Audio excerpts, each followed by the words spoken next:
क्या आप जानते हैं कि पंडित जवाहरलाल नेहरू के बारे में भगत सिंह ने अपने क्या विचार व्यक्त किए? आइए हम जानते हैं कि भगत सिंह ने पंडित जवाहरलाल नेहरू के लिए क्या कहा।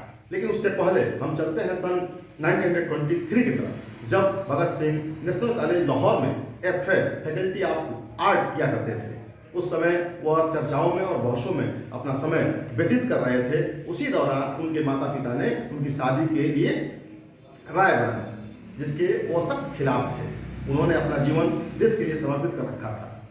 और जवाहरलाल नेहरू विश्वविद्यालय के प्रोफेसर चमन लाल अपने किताब भगत सिंह रीडर में लिखते हैं, और उसमें उन्होंने भगत सिंह के एक पत्र का जिक्र करते हुए लिखा है कि उन्होंने अपने पिताजी को पत्र लिखा, जिसमें उन्होंने लिखा कि मेरा जीवन इस देश को स्वतंत्र कराने के लिए समर्पित है।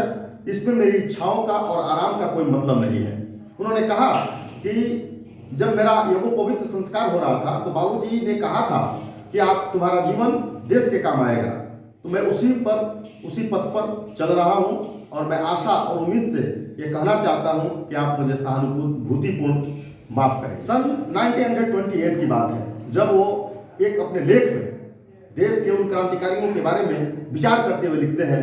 उन्होंने कहा कि जब असहयोग आंदोलन असफल हुआ तो जो पुराने नेता थे वो हाशिए पर चले गए, और जो नए नेता थे वो उदयमान होकर सामने आए। उसमें उन्होंने दो नेताओं पर चर्चा किया।